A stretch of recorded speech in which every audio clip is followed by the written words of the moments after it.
Bonjour, je voudrais vous parler de l'argent, si l'on veut, mais plus généralement des gens qui croient que la société fonctionne correctement et que par conséquent, ceux qui ont le plus d'argent sont ceux qui valent le plus. L'autre jour, j'ai discuté avec un ami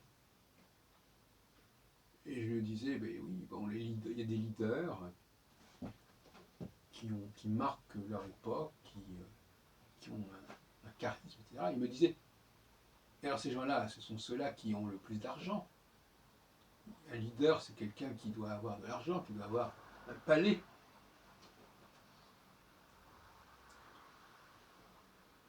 On touche là à un problème intéressant.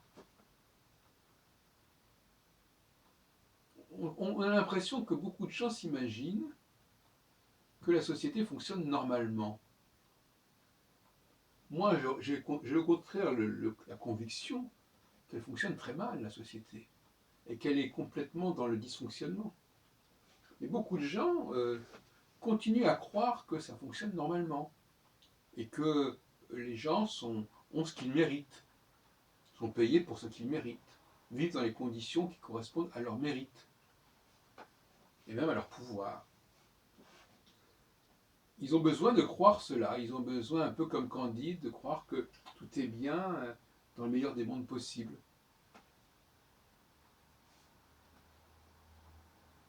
Et par conséquent, ils n'envisagent pas de corriger ou de réformer le monde.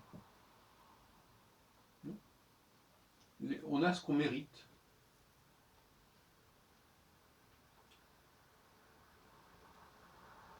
Et là, je crois que c'est intéressant de distinguer entre ceux qui ont compris qu'il fallait améliorer le fonctionnement de la société et chasser les dysfonctionnements, et ceux qui croient que les choses se passent comme elles doivent se passer.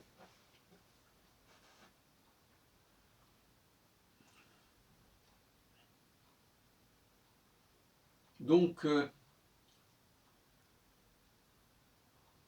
ne croyons pas qu'il faille entériner le verdict de la société, surtout qu'il y a le temps qui joue. À un moment X, ça peut être comme ça, puis à un moment Y, les choses peuvent se retourner. Mais quelles sont les causes de dysfonctionnement de notre société, de nos sociétés? Ce serait intéressant quand même de les répertorier, ces causes. Il me semble qu'une des causes principales, j'en vois deux majeures. La première, c'est que ceux qui viennent après tirent la couverture à eux, ceux qui prolongent, ceux qui suivent, retirent le bénéfice de ce que les pionniers ont engagé, sans éprouver une quelconque gratitude, en tout cas sans éprouver nécessairement le besoin de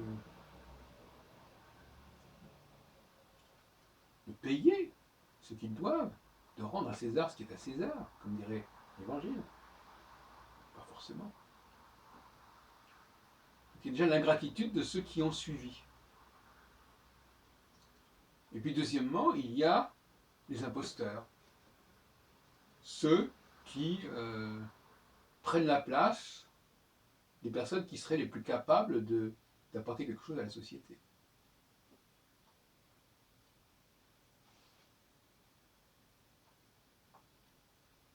Et dans les sociétés qui ne sont pas équitables sur ce plan-là, mais il y a un coût à payer. C'est que tout simplement, les problèmes ne sont pas gérés par les personnes les plus qualifiées.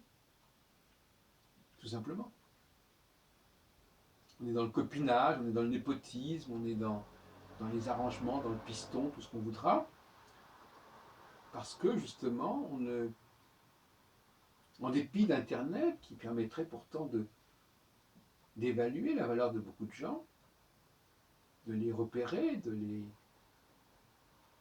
les recruter, eh bien, on en reste à des formules artisanales voilà, des gens qu'on a entendu parler, ou des gens, des amis, notamment dans le domaine du recrutement des enseignants, il y a des copinages, il y a des services rendus, tout ça.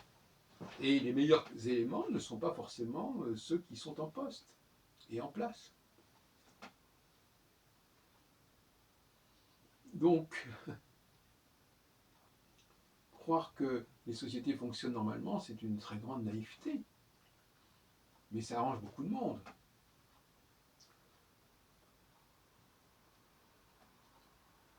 Souvent, on sait très bien qu'il faut du temps pour reconnaître la valeur de certaines personnes, leur rôle, leur impact, ce que j'appelle l'impact diachronique, c'est-à-dire la postérité en fait. Mais entre-temps, il y a des gens qui ont profité de cette période d'attente, d'incertitude, d'ambiguïté, où on prend les vessies pour des lanternes, et par conséquent, ils ont quand même eu leur bon temps. Ils ont eu du bon temps, jusqu'à ce qu'on s'aperçoive de leur incapacité, de leur incompétence et de leur médiocrité. Et bien évidemment, les sociétés qui sont les plus capables d'exploiter leurs ressources humaines sont celles qui ont le plus de chances de l'emporter, de réussir, de se réussir. Il ne faut pas décourager les créateurs, il ne faut pas décourager les pionniers. Il faut leur reconnaître leur valeur, et il faut les récompenser comme ils le méritent. Parfois avec beaucoup trop de retard.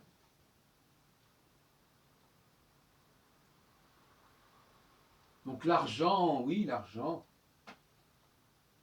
L'argent est-il un critère de réussite? À terme, oui. Mais à terme, c'est parfois trop tard. Puis alors, ce qui m'énerve aussi beaucoup, c'est le préjugé favorable aux jeunes, le jeunisme. On nous parle de toutes sortes de compétitions, de concours pour les jeunes espoirs, etc. Mais les jeunes, finalement, ils n'ont pas grand-chose, finalement. Ils ont des espérances, ils ont des potentialités. Alors qu'il y a beaucoup de vieux qui, eux, ont une œuvre derrière eux qu'il faut reconnaître, qu'il faut publier, qu'il faut faire connaître. Se pose la question de la dialectique entre, quelque part, effectivement, l'oral et l'écrit. C'est intéressant, parce que je n'arrête pas d'en parler. Effectivement. Quelque part, l'écrit, c'est quand même une consécration. On ne va pas être élu à l'Académie française aujourd'hui avec uniquement des textes qui sont sur Internet. Il faut que ça passe, il faut que ça soit écrit, que ce soit publié, que ce soit chez un éditeur connu de préférence. Et l'écrit, donc, est une onction d'une certaine réussite. Et ça reste marqué pour toutes les carrières culturelles, académiques, universitaires. Il faut publier, et il faut publier des écrits. C'est-à-dire qu'il faut publier du papier, et pas du virtuel. Et quand effectivement des choses sont sur Internet et ne sont pas sur papier, eh bien il faut justement les publier. Il faut les faire connaître, il faut les imprimer. Mais ce qui est intéressant, c'est que désormais, il y a le stade oral ou le stade virtuel qui précède la phase de publication papier. Avant, on découvrait les choses des gens, les productions des gens, que lorsqu'ils sortaient sur papier. Il y avait une espèce de chaînon qui sautait, qui était un chaînon manquant. Maintenant, les choses sont redevenues beaucoup plus normales, beaucoup plus naturelles. Dans un premier temps, les idées vont circuler sur Internet, par écrit ou par vidéo ou audio, etc.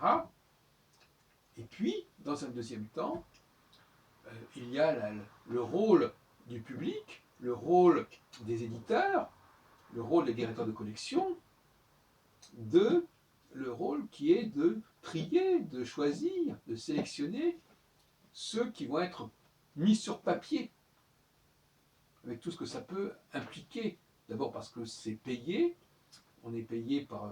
bon, on sait que le domaine de l'oral et de l'Internet n'est pas bien couvert sur le plan financier, sur le plan monétaire, sur le plan de la rémunération.